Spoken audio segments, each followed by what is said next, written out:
Aujourd'hui, le 3 décembre 2013, je fais un appel solennel à tous les Français, à toutes les nations de l'Europe. Révoltez-vous. Soulevez-vous. Faites de la désobéissance civile.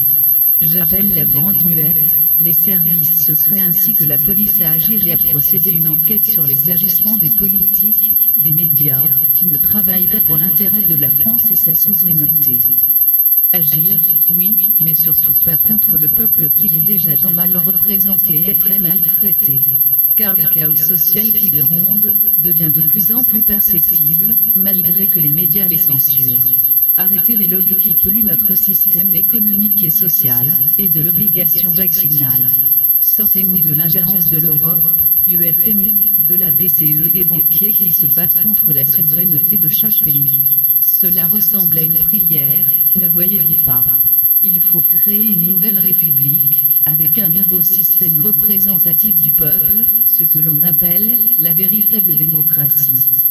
Il faut des gens compétents et intègres, sans lobby, sans conflit d'intérêts, un système de tirage au sort peut-être, CF, Étienne Schumacher, Laurent Louis.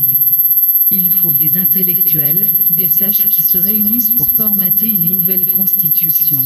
Nous commençons une nouvelle ère. Nous vivons actuellement dans un événement historique majeur, un monde multipolaire. Un monde où l'irresponsabilité de la suprématie américaine et sa politique d'ingérence humanitaire pour fouer, piller les biens des pays conquis et opprimés par la force, ainsi que l'exceptionnalisme américain et son devoir d'ingérence copié par des politiciens européens traités de suiveurs atlantistes, sont vus par tous les autres États, comme de la peste et le choléra, des nuisibles. L'Amérique ne fait plus peur, et l'Europe encore moins. Ne voyez-vous pas que l'on vous tue avec de petits pieux? Ces petits impôts qui se succèdent, l'augmentation future de la TVA, l'écotaxe qui profite à des sociétés étrangères au pays, et qui font des bénéfices sur vos impôts. Je suis inconnu, je suis une personne lambda, un citoyen ordinaire. Oui, mais je suis un citoyen ordinaire qui réfléchit. Je ne suis pas pollué par les médias, car je ne les crois pas. Je ne suis pas pollué par les politiciens, car je sais qu'ils ne travaillent pas pour notre intérêt. Croyez-vous que les lois sur l'homosexualité, les voiles sont importantes? Non, car c'est faire loi pour une toute petite minorité. Des lois qui ne servent à rien.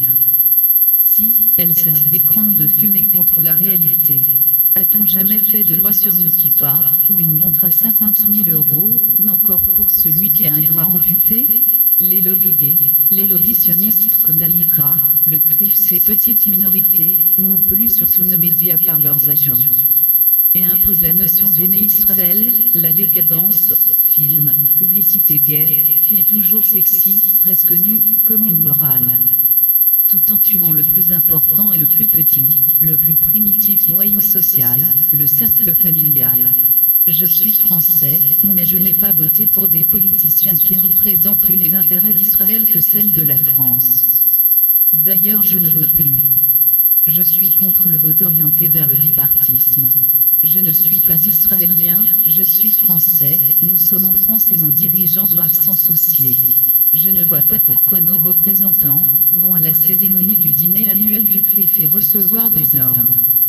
Voire même, se faire engueuler par des représentants sionistes sur la politique de la France.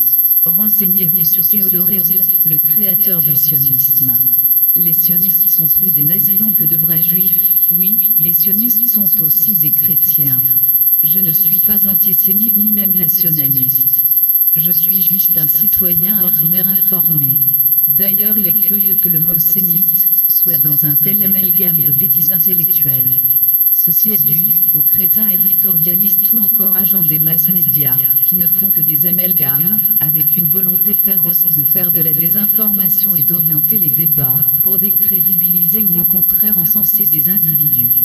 Le sémite peut être autant arabe que juif ou même chrétien, la notion antisémite indiquant un racisme développé envers une communauté est plus qu'inappropriée.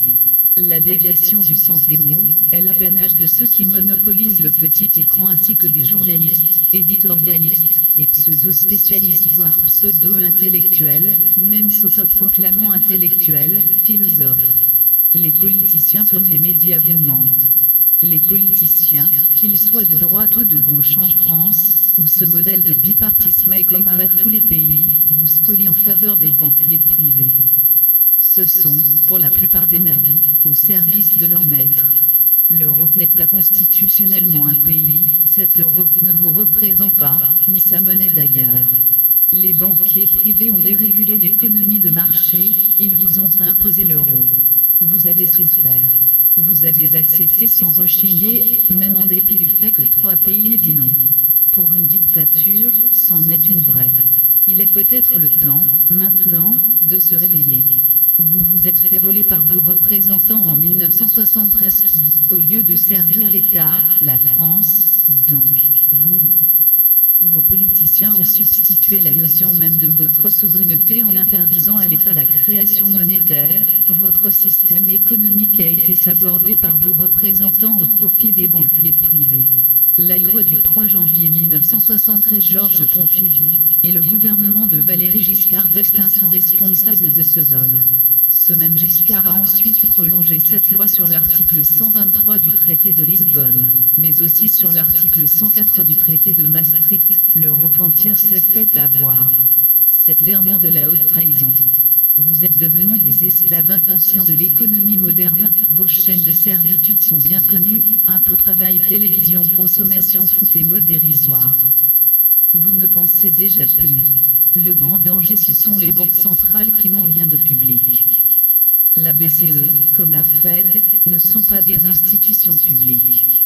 L'Europe est une dictature structurelle et financière qui impose sa monnaie qui ne représente pas un ou des pays, sa monnaie ne représente que les banquiers eux-mêmes.